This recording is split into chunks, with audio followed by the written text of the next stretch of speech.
Kenyans and Kenyans, mimi nitachukua muda mdogo sana.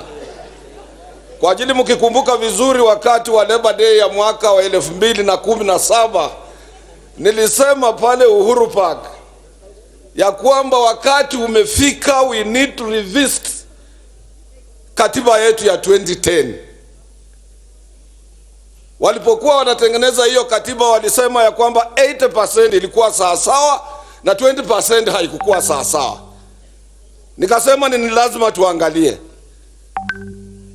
Tarehe 18 Januari mwaka wa 2018 nikasema ni lazima tuwe na handshake mkitaka amani. Na tarehe 9 mwezi wa 3 Mungu alileta handshake. Kwa hivyo sisi kama wafanyikazi ndio huwa tunapata tabu wakati wa fujo wa mama na watoto. Na kazi nyingi, Your Excellency, ni za casualization. Watu hawana permanent job. Wakati Kibera inafungwa, Kariobangi inafungwa, Nairobi inafungwa, siku hiyo mfanyikazi hana siku na hana chakula. Kwa hivyo ni lazima tuangalie. Na mimi sisemi tu kama Mkenya, mimi nasema kama an international worker. I coordinate Africa and Asia. And I speak for Africa. Na jana tukufu rais ukiongea nilitoa machozi mimi.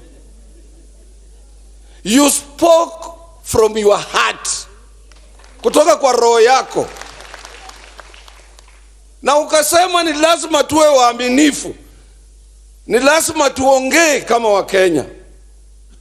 Mimi nawaomba Wakenya, pale kwa governance, Profesa amesema, Dr. Dote amesema na wamesoma. Pale kwa governance bado tutafanya ukarabati. Ni lazima president akiwa president awe na 2 deputies. Na awe na uwezo wa yeye kuchagua vile atakavyochagua prime minister.